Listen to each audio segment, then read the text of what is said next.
And what planet are you from? I come from the Ghost Planet, a.k.a. Cartoon Network.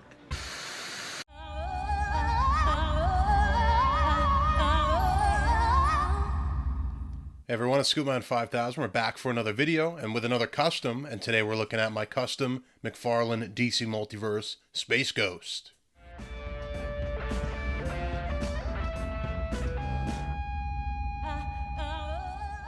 That's right, the intergalactic space cop and talk show host, Space Ghost, coast to coast. And now I've made him in McFarlane scale.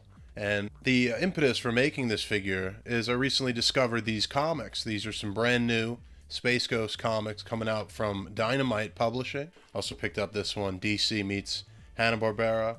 And I've just been getting into the comic. That was my original inspiration. Then actually, maybe 2 weeks into making this custom, the original voice actor from Coast to Coast, George Lowe, passed away. Rest in peace. I mean, that guy's a legend. Great comedic timing and really bizarre, 90s style. I mean, he did plenty of other voice roles too for Adult Swim and other things, but Space Ghost, definitely iconic, and that's the reason why we know Space Ghost today. Otherwise, he would have kind of fallen into obscurity. So then it was my duty to finish this custom. Now, I've had this Three Jokers Batman. I've had an extra one for a long time, and I didn't know what to do with him. I was originally going to make a Ben Affleck Batman, but then McFarlane went and made one. Fonjoy made an even better one. So I had an extra of this guy floating around. And then I saw this image right here of Space Ghost. This is a more serious take on him. It's not the talk show, right? But he's big, he's chunky, he's got that build.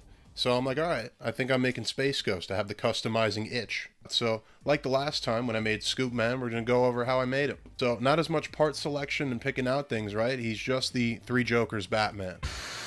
I just want to come in here quick and say I'm not the first person to have this idea for Three Jokers Batman. There's at least two that I know of when I was doing research, so I'll leave credit to those guys also right here. Now, another idea I had was actually to use this guy, the Bullseye Batman, and this would have been a lot easier because he's just a white figure. Really just would have had to remove the chest emblem, get the trunks white, and then paint the neck and the head black. But this style Batman, right, this Nightfall body, it's just small. And especially comparing with this new Dynamite artwork, he's big, he's chunky. This is almost like the Dark Knight Returns of Space Ghost. And that's what I like. And he's going to fit better with, the figures I want to pose him with. So I might still end up making one out of this Bullseye Batman just because I have the body now. I bought an extra of this. So the first step was actually just taking the ears, snipping them right off of Three Jokers Batman, and then sanding down the head. And that's another reason I chose Three Jokers Batman, is because he's got the neck and the head as one piece. It's a pill head. And Space Ghost especially needs that, right? A solid neck, cowl. That's a big part of the look. So what I had to do for Three Jokers Batman, I took this guy apart, sanded down every single piece, down to each joint, each hinge on this figure was completely sanded down. And the guy I've been watching to get inspiration is this guy Papito on YouTube. I'm sure you guys have seen him if you're watching custom action figure stuff. But that's my big takeaway, right? Is to sand everything. And that's so the joints don't rub. And especially I'm making a white figure, so that was a big challenge to overcome. But each part was washed with soap, it was sanded down, and then I put them all on these alligator pegs.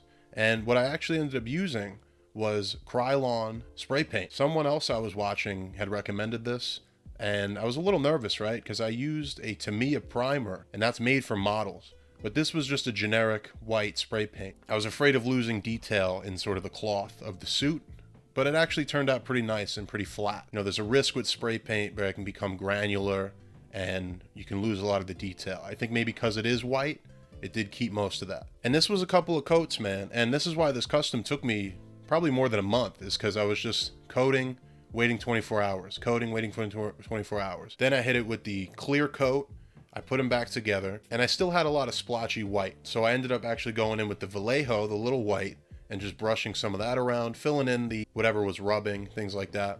And the final product, he still does rub a little bit, but it's really not bad. And for my standard, and this is the second custom figure I've ever made, I think it's pretty good. And I'd hold it up to most other customs you see online. So once I had all these white parts and I put them back together, then it was a matter of actually doing some sculpting. I probably did some things out of order, but it all turned out well in the end. Removing that big rubber cape exposes this big gap in his chest. So I had to fill that in, and I had to sculpt on the triangle emblem. I was pretty nervous about that, but it's pretty easy with the X-Acto knife to make a triangle. And then for the belt, I snipped off all the capsules, I sanded that down, and then I sculpted on a rectangle in the front All this was done with Milliput. It's a 2-part epoxy. I found this stuff at Hobby Lobby, and it works pretty well, right? At least for me, like I'm a beginner, and it worked just like I thought it would. And then everything was sculpted.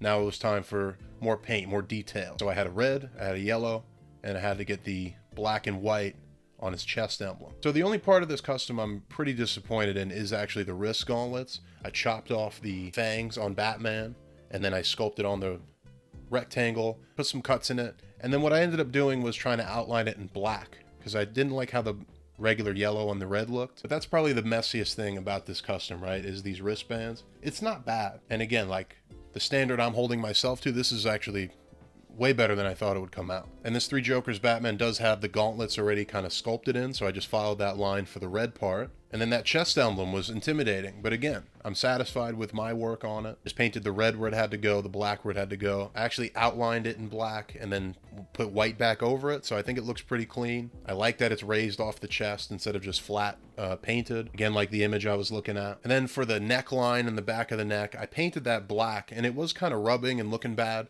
but I realized once the cape was glued on top, that wouldn't be much of an issue, so that's exactly what I did. So this cape was the only other third-party piece I had to get. This is actually made for a Marvel Legends. I think it's from the Squadron Supreme. This is a custom cape for that guy. So because it is Marvel Legends, probably a little short, but I don't like a lot of cape in my figures anyway, you know, so you can stand them up next to each other. This would be enough cape for me. And that was pretty much it, man. And now I have a pretty badass Space Ghost to add to my McFarlane DC shelf. And he has actually crossed over with the Green Lantern in DC. There's also a DC miniseries that I have on the way. Just didn't show up in time for me to film this, but I've just been on a kick of Mr. Space Ghost. And I think, you know, the thing about customizing that I'm starting to learn is when you make one, you have ideas for others. And Space Ghost has this great cast of characters. Of course, from coast to coast, you got Moltar, Zorak, there's Brak, his famous villain, and then in the comics here, and then in the original cartoon and in these comics, he's got his sidekicks, Jan and Jace. He's got the monkey Blip. So a lot of cool characters that probably could be made into this scale as well. And I think for Moltar, you got this guy right here, Masters of the Universe Many Faces. All the work's pretty much done for you. You just got to change the colors, I think. I'd have to go back and look at both of them, but I think this is a great base for that. I think I'm going to attempt this at some point. And then my really grand idea, and I don't know that I'm actually going to do this, but if someone wants to steal my idea, is to take this guy right here, this Joker talk show set, and somehow make that into the Space Ghost Coast to Coast. Now, if you look at both sets, they don't really match, but I feel like there's something that could be done, right? Just to make your own. Make it unique, but maybe change the Murray Franklin out for that logo, you know, give him the right desk, and that back cardboard, you can swap that out for the space in the background. I think there's something cool that could be done there, and I might do it. I might just be crazy enough to do it. Maybe if this video gets a exorbitant amount of support and interest, then I'll attempt it. But for now, we're left with a pretty badass Space Ghost, like I said. So I'll sprinkle out all sorts of pictures and spinnies and poses throughout this video. You guys can let me know if my custom is trash or not. And I said this on the last one, but you know, if you guys have any questions on how I did it that I didn't go into, I'd love to talk about it in the comments. Again, I'm not an expert, but this might be your first attempt. Now I've made 2. So if you'd like to see me create my original character, Scoopman 5000, that's the previous video. You can check out all my figure photography on Instagram, Scoopman 5000. I'll see you guys in the next video.